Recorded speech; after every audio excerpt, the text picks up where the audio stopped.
shit to me, feeling me, singing my heartache. From the pain, taking my message. From the veins, speaking my lesson. From the brain, seeing the beauty through the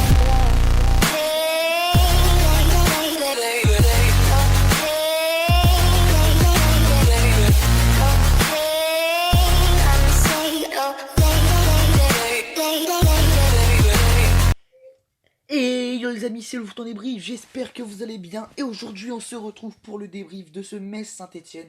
Voilà, débrief, on va parler de cette victoire messine. Voilà, Saint-Etienne continue d'inquiéter, continue de décevoir. Voilà, les Stéphanois qui avaient fait un début de saison incroyable avec 4-2-0 de suite il me semble. Ils avaient gagné au Vélodrome aussi, ils avaient battu Strasbourg, enfin bref, c'était vraiment un très très bon Saint-Etienne.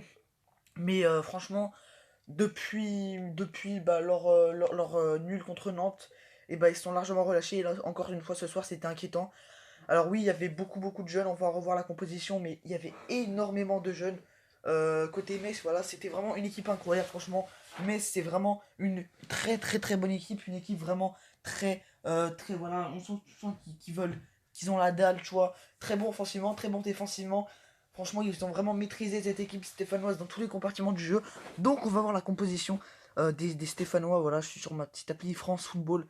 D'ailleurs, je vous la conseille. Je vous la conseille. C'est pas une appli, c'est un site internet, l'un des meilleurs de France, voire du monde. Donc, côté Messi, on avait donc Oukidja Okage, Fabien Santonge, Dylan Brown, le défenseur tunisien, John Boy.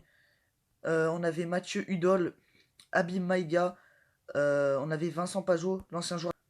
On avait Victor Ryan Angban, Mamadou Lamine Gueye, Opa Nget et Farid Boulaya. Voilà. Très bonne équipe, très bien organisée. Voilà. Tu sens vraiment qu'ils ont la dalle. Et côté stéphanois, Jessie Moulin, Aymen Mouefek, Pan Red Sauce. Voilà, j'arrive pas à prononcer son nom. Saïdou So. Désolé, ça bug quand j'appuie sur le truc, ça fait des liens Google, enfin bref. On avait donc Nelson Alpha Sissoko qui a marqué contre son camp. Malheureusement, Madi Camara, Ivan Neyou, Denis Bouanga qui a été très malchanceux, voilà. Lui, il aura tenté des choses à Oshish. Profil pour moi trop faible, voilà. Il n'a pas assez de physique pour faire mal. Kevin Monet-Paquet et Romain Amouma en pointe, voilà. Donc, victoire donc de Metz, facilement 2-0. Même si Saint-Etienne aura eu des temps forts dans ce match, Metz, pour moi, aura été au-dessus. Donc une entame de match tonitruante des Messins. Donc il y a le but de Boulaya sur coup franc, magnifique coup franc qui a surpris Jesse Moulin. Et ensuite, et bah, franchement, Metz domine, se crée des occasions. Saint-Etienne est complètement à la rue, voilà, va que se créer des situations en contre. Et il y a quand même une réaction stéphanoise avant la mi-temps avec quelques situations intéressantes. Mais franchement, c'est rien d'incroyable. Voilà, Metz est largement au-dessus.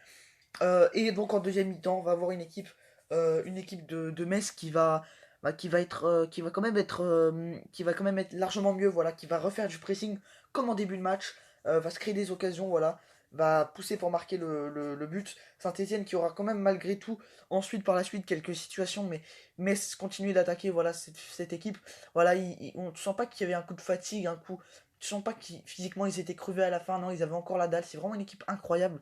Et donc une victoire largement logique. Une équipe stéphanoise qui aura vraiment été très inquiétante, qui n'aura rien montré dans ce match, qui aura montré beaucoup de failles défensives, voilà, des grosses erreurs qui ont payé, trop maladroit devant le but, voilà, il y a quand même des situations, des jeunes qui ont fait des choses intéressantes, mais voilà, c'est une équipe trop limitée, il faut des vrais leaders, comme Bouanga c'en est un, mais comme je vous le dis, il a été pas mal maladroit, et côté Messin, bah voilà, offensivement, lorsqu'ils attaquaient, bah, Saint-Etienne se faisait tout simplement manger. Voilà, dans le jeu placé, Metz était assez intéressant, tournait bien le ballon. Pour moi, Metz a été au-dessus, tout simplement. C'est pas une victoire à l'arrache, une victoire volée, non, c'est une victoire tout simplement méritée. Et Saint-Etienne qui continue d'inquiéter. La saison dernière, Saint-Etienne, ils avaient perdu 3-1 à Metz. Et bah là, ils repèrent de 2-0. Donc voilà, franchement, très belle victoire des Messins, qui aura donc en début de match auront été largement dominateurs. Saint-Etienne n'aura pas non plus été énormément dominateur. Il y aura eu quelques situations, quelques occasions même. Mais c'était vraiment rien de tranchant. Voilà. Saint-Etienne m'inquiète de plus en plus. Faut changer trop de choses, hein, parce que sinon, ils vont pas aller loin en Europe. Ça c'est sûr. Enfin, ils vont pas aller loin pour aller en Europe. Donc on va voir le classement, hein. Ils sont placés combien de les Stéphanois. Donc on va voir ça tout de suite dans le classement. Donc les Stéphanois, eux, ils sont non, 13e, et tandis que les Messins, eux, on font un début de saison tonitruant, ils sont 9e, voilà. Donc très bon début de saison des Messins. Et Saint-Etienne, quant à eux, sont 13e, donc c'est assez inquiétant ce début de saison, enfin ces 8 premières journées. Voilà les amis.